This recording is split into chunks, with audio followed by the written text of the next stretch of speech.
বিএনপির পরিস্থিতি দলটির মহাসচিবের নিয়ন্ত্রণের বাইরে চলে গেছে বলে মনে করছেন আওয়ামী লীগের সাধারণ সম্পাদক ওবায়দুল কাদের। তার মতে অভ্যন্তরীণ সমস্যার কারণেই তাদের অনেকে মনোনয়ন জমা দেননি। দুপুরে সংবাদ সম্মেলনে এসব কথাই বলেছেন আওয়ামী লীগ সাধারণ সম্পাদক ওবায়দুল কাদের।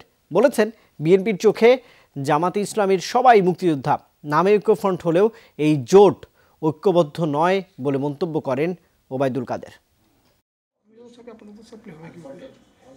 নির্বাচনের প্রস্তুতি এবং রাজনৈতিক কার্যক্রমের বিষয়ে জানতে বৃহস্পতিবার সকালে ধানমন্ডিতে আওয়ামী লীগ সভানেত্রীর রাজনৈতিক কার্যালয়ে আসেন ইউরোপীয় ইউনিয়নের প্রতিনিধি দল। বৈঠক করেন আওয়ামী লীগের প্রতিনিধি দলের সাথে।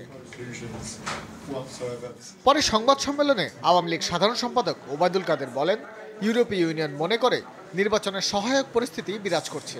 অবজারভার পাঠানো খুব আবশ্যক না, তারা অবজারভার পাঠাবেন না। ওবায়দুল কাদের বলেন, নির্বাচনকে কেন্দ্র করে বিএনপিতে বিশৃঙ্খল অবস্থা, পরিস্থিতি দলটির মহাসচিবের নিয়ন্ত্রণের বাইরে। তাদের কাঙ্ক্ষিত জায়গায় নির্বাচনী এলাকা থেকে তাদের মনোনয়ন দেয়া হয়নি বলে তারা ক্ষোভে দুঃখে তারা নমিনেশন পেপার জমা দেননি। জগা খিচুড়ি অবস্থা পরিস্থিতি মির্জা ফখরুল সাহেবের তার দলের কন্ট্রোলের বাইরে। ঐক্যফ্রন্ট ঐক্যবদ্ধ নয়, ঐক্যবদ্ধ হলে এসব ঘটনা ঘটত না। আদর্শগত মিল থাকার কারণেই জামায়াত নেতাদের বিএনপি মনোনয়ন দিচ্ছে বলেও মন্তব্য করেন আওয়ামী লীগ সাধারণ সম্পাদক। জামাত ছাড়া বিএনপি অচল, বিএনপি আর জামাত এক মোহনায় একাকার।